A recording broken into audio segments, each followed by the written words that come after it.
시청자 여러분, 한국은행이 기준금리를 내리면 맥쿼리 인프라 주가는 무조건 폭등할까요? 죄송하지만 과거 10년치 실제 주가 데이터를 분석해본 결과 시청자 여러분이 생각하시는 금리 인하와 맥쿼리 인프라 주가 폭등이라는 공식은 절반만 맞고 절반은 완전히 틀렸습니다. 대중의 착각만 믿고 무작정 진입했다가 오히려 수개월간 주가가 박스권에 갇히며 기회비용을 날리는 투자자가 적지 않습니다. 오늘 영상 하나로 금리 인하 국면에서 맥쿼리 인프라가 실제로 주가 재평가, 즉 리레이팅을 받는지 과거 통계 데이터를 통해 완벽히 검증해드리고 현실적으로 노릴 수 있는 목표 수익률과 최적의 매수 타점까지 완전히 끝내드리겠습니다. 오늘 영상은 기준금리와 맥쿼리 주가의 과거 10년 상관관계 데이터부터 시작해서 금리 하락, 시이자 비용 절감 메커니즘, 그리고 금리 인하 수혜 기대감으로 들어갔다가 고점에 갇히는 결정적 원인까지 단계별로 풀어드립니다. 특히 영상 후반부 7분대에 공개할 사업부별 차입금 리스크와 실적 착시 현상을 모르면 앞서 얻은 배당 수익의 효과가 크게 반감될 수 있으니 끝까지 집중해 주시기 바랍니다. 자, 우선적인 메커니즘부터 정확하게 짚고 넘어가겠습니다. 맥쿼리 인프라는 왜 대표적인 금리 인하 수혜주로 분류될까요? 구조는 아주 명쾌합니다. 맥쿼리 인프라는 도로, 교량 터널 같은 국가기관망 인프라에 투자해서 여기서 발생하는 통행료나 사용료 수익을 주주들에게 배당으로 지급하는 상장 인프라 펀드입니다. 투자시장에서 맥쿼리 인프라는 사실상 채권형 자산으로 취급받습니다. 예를 들어 시중은행 예금 금리나 국고채 금리가 연 4%에서 2.5%로 낮아지는 금리 인하 시기가 오면 어떻게 될까요? 매년 연 6%에서 7% 수준의 안정적인 배당금을 지급하는 맥쿼리 인프라의 배당 수익률은 상대적으로 엄청난 매력을 갖게 됩니다. 시중 금리가 내려갈수록 맥쿼리의 배당 매력도가 올라가면서 자금이 유입되고 이로 인해 주가가 상승하는 리레이팅 현상이 일어나는 것이죠. 실제로 과거 데이터를 볼까요?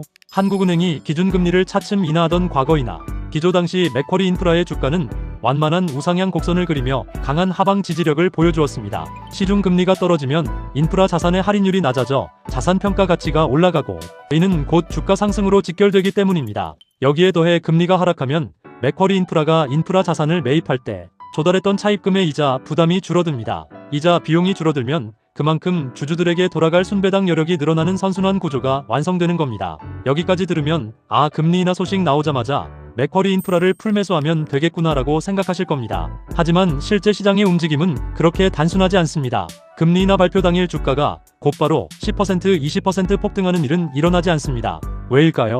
맥쿼리 인프라는 변동성이 큰 성장주가 아니라 안정적인 현금 흐름을 기반으로 하는 배당주이기 때문입니다. 금리 변화가 실제 맥쿼리 인프라의 실적과 자금 조달 금리에 반영되기까지는 일정 수준의 시차가 존재합니다.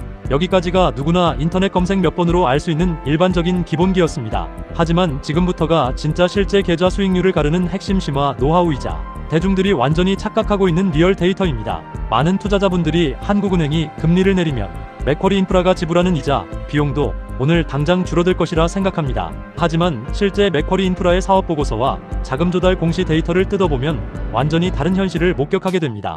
맥쿼리 인프라의 차입금 구조에서 가장 중요한 포인트는 바로 고정금리와 변동금리의 비율 그리고 만기 구조입니다. 맥쿼리가 보유한 총 차입금 중 약 80% 이상은 장기 고정금리로 묶여 있습니다. 이게 무슨 뜻일까요? 기준금리가 인하되더라도 이미 고정금리로 조달한 기존 차입금의 이자율은 금리가 내렸다고 해서 즉시 떨어지지 않는다는 뜻입니다. 즉 금리 인하에 따른 실질적인 이자, 비용 절감 효과는 기존에 발행했던 고금리 회사채나 차입금의 만기가 돌아와서 더 낮은 금리로 재조달 즉 리파이낸싱을 진행하는 시점에 비로소 발생합니다.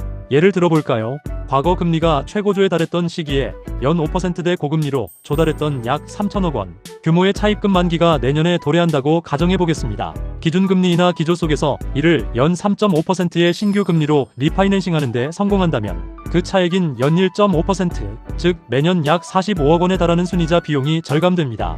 이 45억 원이 그대로 주주들의 배당 재원으로 전환되는 구조입니다. 또한 주가 재평가 즉 리레이팅을 결정짓는 핵심 지표는 단순한 금리 수치가 아니라 배당 스프레드입니다. 배당 스프레드란 맥쿼리 인프라의 예상 배당 수익률에서 국고채 3년물 금리를 뺀 값인데요. 과거 10년치 통계를 보면 맥쿼리 인프라의 배당 수익률과 국고채 금리 간의 스프레드는 평균적으로 2.5%에서 3.0%포인트 수준에서 형성되어 왔습니다. 맥쿼리 인프라의 역사적 배당 수익률 밴드가 주로 5.8%에서 6.8% 사이에서 형성된다는 점을 감안할 때 국고채 금리가 연 2.5% 수준까지 하강할 경우 시장은 약 5.8%에서 6.0% 안팎의 목표 배당 수익률을 요구하게 됩니다. 수치로 직접 계산해 드립시다. 현재 주가 기준으로 연 배당금이 780원이고 현재 배당 수익률이 연 6.5% 수준인 상태에서 금리 인하 효과로 시장의 요구 배당 수익률이 연 5.8%로 낮아진다면 주가는 이론적으로 12,000원대에서 13,400원 선까지 약 9%에서 11%가량의 재평가 상승 여력이 계산됩니다. 이것이 바로 금리 픽업 국면에서 매크로 데이터가 만들어내는 정교한 주가 상승 리레이팅의 원리입니다. 하지만 여기서 절대로 간과해서는 안 되는 심화 리스크가 존재합니다. 금리 인하라는 단어 하나만 보고 무조건 주가가 상승하겠구나 하고 들어갔다가 진입 후 고점에 갇히는 투자자들은 바로 이 사업부별 실적 데이터를 확인하지 않았기 때문입니다. 한국은행이 기준금리를 내리는 진짜 배경이 무엇일까요? 대부분 경기 둔화나 경기 침체를 방지하기 위해서입니다. 경기 침체가 동반된 금리 인하기에는 경기 위축으로 인해 맥쿼리가 보유한 민자 도로들의 물동량과 항만, 물동량이 감소할 위험이 함께 증가합니다. 통행량과 물동량이 줄어들면 이자 비용이 감소해서 얻는 이득보다 도로, 통행료 수입 감소로 인한 타격이 더 커질 수 있습니다. 특히 최근 추가된 신재생에너지 및 데이터센터 관련 신규 사업 부문은 초기 차입금 비중이 커서 금리 인하 속도보다 경기 변동에 더 민감하게 반응할 수 있습니다. 결국 금리 인하 수혜를 제대로 누리려면 단순히 금리를 내린다는 뉴스에 반응할 것이 아니라 첫째, 맥쿼리의 차입금 만기 도래 스케줄과 둘째, 주요 도로 사업부의 실제 통행량 실적 보고서를 함께 체크하셔야 합니다. 여기에 더해 시청자 여러분께서 반드시 알고 계셔야 하는 세부적인 이자, 절감의 비대칭성 구조가 있습니다. 차입금의 만기가 연도별로 균등하게 분산되어 있는 상장 펀드의 특성상 기준금리 인하의 영향력은 일시에 1차원적으로 나타나지 않고 보통 3년에 걸쳐 시차를 두고 완만하게 실적에 누적됩니다. 만약 1차 연도에 전체 차입금의 20%가 리파이낸싱되고 2차 연도에 30%가 차원된다면 시장이 기대하는 실질 배당금 증가 효과는 금리가 내린 직후가 아니라 금리 인하 기조가 3년차에 접어드는 시점에 가장 극대화된다는 의미입니다. 이를 알지 못하는 초보 투자자들은 금리 인하 발표 후 수개월 동안 주가가 뚜렷한 움직임을 보이지 않으면 지루함을 견디지 못하고 매도해버리는 실수를 저지릅니다. 세력과 기관 투자자들은 바로 이러한 개인 투자자들의 지루함을 이용해 배당락 직후나 금리 인하 초기 지루한 박스권 장세에서 물량을 천천히 매집해 나갑니다. 따라서 맥쿼리 인프라를 투자할 때는 단기적인 시세 차익을 노리는 매매 스킬보다는 차입금 잔여, 만기 현황표를 정기적으로 확인하면서 리파이낸싱 이벤트가 발생하는 주기에 맞춰 장기적인 관점으로 대응하는 것이 수익을 극대화하는 가장 핵심적인 전략입니다. 사실 맥쿼리 인프라 투자로 안정적인 배당 수익과 시세 차익을 모두 챙기는 사람들과 금리 인하, 수혜라는 말만 믿고 들어갔다가 수개월간 기회비용을 날리는 사람들의 결정적 차이는 바로 이 히든 리스크 제어와 계좌 세팅에서 나옵니다. 끝까지 시청해주신 분들만을 위해 전문가들이 활용하는 핵심 실전 매수 노하우를 공개합니다. 첫 번째 히든 팁은 배당락일 전후의 주가 패턴을 활용한 분할 매수 타점입니다. 맥쿼리 인프라는 매년 6월 말과 12월 말 연 2회 배당을 실시합니다.